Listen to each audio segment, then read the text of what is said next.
ನಾಳೆ ಅಕ್ಟೋಬರ್ 26 ಭಾನುವಾರ. ನಾಳೆಯಿಂದ 23 ವರ್ಷ ಈ 7 ರಾಶಿಯವರಿಗೆ ಮುಟ್ಟಿದ್ದೆಲ್ಲ ಬಂಗಾರ ರಾತ್ರೋರಾತ್ರಿ ಶ್ರೀಮಂತಿಕೆಯ ಯೋಗ ಶುರುವಾಗ್ತಾ ಇತ್ತು. ಸೂರ್ಯದೇವರ ಕೃಪಾಶೀರ್ವಾದ ಇವರ ಮೇಲೆ ಇರಲಿದೆ. ಹಾಗಾದ್ರೆ ಆ ಅದೃಷ್ಟವಂತ ರಾಶಿಗಳು ಯಾವುವು, ಅವುಗಳಿಗೆ ಏನೆಲ್ಲ ಲಾಭ ಸಿಗುತ್ತೆ ನೋಡೋಣ.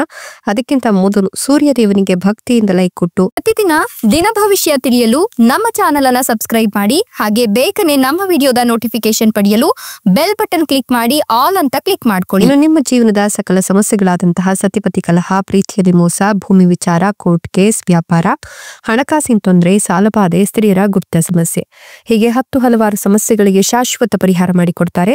ಡಿಸ್ಪ್ಲೇ ಮೇಲೆ ಕಾಣ್ತಕ್ಕಂಥ ಗುರೂಜಿ ನಂಬರ್ಗೆ ಒಮ್ಮೆ ಕರೆ ಮಾಡಿ ನೋಡಿ. ಹೌದು, ನಾಳಿನ ಅಕ್ಟೋಬರ್ 26 ಭಾನುವಾರದಿಂದ ಮುಂದಿನ 73 ವರ್ಷ ಈ 7 ರಾಶಿಯವರಿಗೆ ಮುಟ್ಟಿದ್ದೆಲ್ಲ ಬಂಗಾರವಾಗೋದ್ರ ಜೊತೆಗೆ ಸೂರ್ಯದೇವರ ಕೃಪಾಶೀರ್ವಾದ ಇರೋದ್ರಿಂದ ರಾತ್ರೋರಾತ್ರಿ ಇವರು ಶ್ರೀಮಂತಿಕೆಯ ಯೋಗವನ್ನ ಅನುಭವಿಸ್ತಾರೆ ಅಂತ ಹೇಳಬಹುದು. ಈ ರಾಶಿಯವರಿಗೆ ಈ ಸಂದರ್ಭದಲ್ಲಿ ಆರ್ಥಿಕ ಸಂಕಷ್ಟದಲ್ಲಿ ಸಿಲುಕಿರ್ತಕ್ಕಂಥ ಸಮಸ್ಯೆಗಳು ನಿವಾರಣೆ ಆಗಿ ವ್ಯಾಪಾರದಲ್ಲಿ ಲಾಭ ಹೆಚ್ಚಾಗುತ್ತೆ. ಅನಿರೀಕ್ಷಿತ ಲಾಭಗಳು ನಿಮ್ಮ ಜೀವನದಲ್ಲಿ ಶುರುವಾಗುತ್ತೆ ಅಂತ ಹೇಳಬಹುದು. ಎಂದಿನಿಂದ ಪ್ರತಿಯೊಂದು ಸಮಯವೂ ನಿಮಗೆ ಅವಿಸ್ಮರಣೀಯವಾಗಲಿದ್ದು ವ್ಯವಹಾರ ವಿಶ್ಲೇಷಣೆ ಹಾಗೂ ವಾಸ್ತವ ಪರಿಸ್ಥಿತಿಗೂ ಹಲವು ವ್ಯತ್ಯಾಸಗಳು ಉಂಟಾಗುತ್ತೆ. ಹೀಗಾಗಿ ಗಮನ ಹರಿಸಿ. ಎಂಜಿನಿಯರಿಂಗ್ಗಳಿಗೆ ಹಿರಿಯ ಅನುಭವಿ ವ್ಯಕ್ತಿಗಳಿಂದ ಮಾರ್ಗದರ್ಶನ ಸಿಗುತ್ತೆ. ಬರವಣಿಗೆಯ ಹವ್ಯಾಸಗಳಿಂದ ವರಮಾನ ಹೆಚ್ಚುತ್ತೆ. ಇಷ್ಟದ ವಸ್ತುವನ್ನ ಉಡುಗೊರೆ ರೂಪದಲ್ಲಿ ನೀವು ಪಡ್ಕೊಳ್ತೀರಾ. ನಿವೇಶನ ಅಥವಾ ಜಮೀನು ಖರೀದಿಸುವ ಯೋಚನೆಗಳು ಬಂದಿದ್ದು ಆ ಸಂದರ್ಭದಲ್ಲಿ ನೀವು ಅದರ ಲಾಭವನ್ನ ಕೂಡ ಕಂಡುಕೊಳ್ತೀರಾ. ಈ ಒಂದು ಸಂದರ್ಭದಲ್ಲಿ ನೀವು ಯಾವುದೇ ರೀತಿಯ ಆಲೋಚನೆಗಳಿಂದ ದೂರ ಇದ್ರೆ ತುಂಬಾನೇ ಒಳಿತು ಅಂತ ಹೇಳಬಹುದು. ಯಾಕಂತಂದ್ರೆ ಒಂದಷ್ಟು ಕೆಟ್ಟ ಆಲೋಚನೆಗಳು ನಿಮ್ಮ ಜೀವನಕ್ಕೆ ಬಹಳಷ್ಟು ಮಾರಕವನ್ನ ಉಂಟು ಮಾಡುತ್ತೆ. ಹೀಗಾಗಿ ಯೋಚಿಸುವ ಮುನ್ನ ಸ್ವಲ್ಪ ತಾಳ್ಮೆಯಿಂದ ಇರಿ.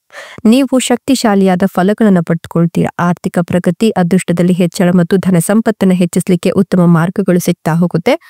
ಜೊತೆಗೆ ಈ ಒಂದು ಸಂದರ್ಭದಲ್ಲಿ ನೀವು ಹೆಚ್ಚಿನ ಲಾಭವನ್ನ ಪಡ್ಕೊಳ್ತೀರಾ. ಕೆಲಸವನ್ನು ಮಾಡ್ತಕ್ಕಂಥ ಈ ರಾಶಿಯ ಜನರಿಗೆ ಈ ಸಮಯದಲ್ಲಿ ಬಡ್ತಿ ಅಥವಾ ಸಂಬಳದಲ್ಲಿ ವೃದ್ಧಿಯನ್ನ ಕಾಣಬಹುದು. ನಿಮ್ಮ ಕುಟುಂಬ ಜೀವನವು ಸಾಕಷ್ಟು ಸುಖಮಯವಾಗಿರುತ್ತೆ. ನೀವು ಈ ಒಂದು ಸಂದರ್ಭದಲ್ಲಿ ಮನೆಯಲ್ಲಿ ಸಂತಸದ ವಾತಾವರಣ ನೋಡ್ತೀರಾ. ಸಂಪತ್ತಿಗೆ ಸಂಬಂಧಿಸಿದ ವಿಚಾರಗಳಲ್ಲಿ ನಿಮ್ಗೆ ಸಾಕಷ್ಟು ಲಾಭ ಸಿಗುತ್ತೆ. ಹೊಸ ಮನೆ ಅಥವಾ ವಾಹನವನ್ನ ಖರೀದಿಸಬೇಕು ಅಂತ ಯೋಚಿಸ್ತಾ ಇದ್ರೆ ಖಂಡಿತವಾಗಿಯೂ ಈ ಅವಧಿಯಲ್ಲಿ ನಿಮ್ಗೆ ನಿಮ್ಮ ತಂದೆ ತಾಯಿಯ ಸಂಪೂರ್ಣ ಬೆಂಬಲ ಸಿಗುತ್ತೆ. ಮನೆಯಲ್ಲಿ ಮಂಗಳ ಕಾರ್ಯಗಳು ಸಂಭವಿಸುವ ಸಾಧ್ಯತೆ ಇದೆ. ವಿಶೇಷವಾಗಿ ವ್ಯಾಪಾರವನ್ನು ಮಾಡ್ತಕ್ಕಂಥ ಈ ರಾಶಿಯ ಜನರಿಗೆ ದೊಡ್ಡ ಅವಕಾಶಗಳು ದೊರಕುವ ಸಂಭವ ಇದೆ. ಇನ್ನೂ ಕೂಡ ಮದುವೆ ಆಗಿಲ್ಲ ಅನ್ನೋರಿಗೆ ಮದುವೆಯ ಯೋಗ ಇದು, ಕಕ್ಕನ ಭಾಗ್ಯ ಕೂಡಿ ಬಂದಿದೆ.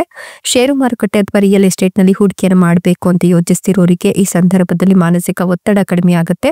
ನಿಮ್ಮ ಆತ್ಮವಿಶ್ವಾಸದಲ್ಲಿ ಸಾಕಷ್ಟು ವೃದ್ಧಿಯನ್ನ ನೀವು ಕಾಣ್ತೀರಾ. ನೀವು ನಿಮ್ಮ ಪ್ರಯತ್ನಕ್ಕೆ ತಕ್ಕಂತೆ ಪೂರ್ಣ ಫಲವನ್ನು ಪಡೆಯುವ ಸಂಭವ ಹೆಚ್ಚಿಗೆ ಇದೆ. ವಿದೇಶಕ್ಕೆ ಸಂಬಂಧಿಸಿದಂತೆ ನೀವು ಶುಭ ಸುದ್ದಿಯನ್ನು ಪಡೆಯುವ ಸಾಧ್ಯತೆ ಹೆಚ್ಚಿದೆ. ವಿದೇಶಕ್ಕೆ ಪ್ರಯಾಣಿಸುವ ಯೋಗವನ್ನ ಕೂಡ ಪಡ್ಕೊಳ್ತೀರಾ.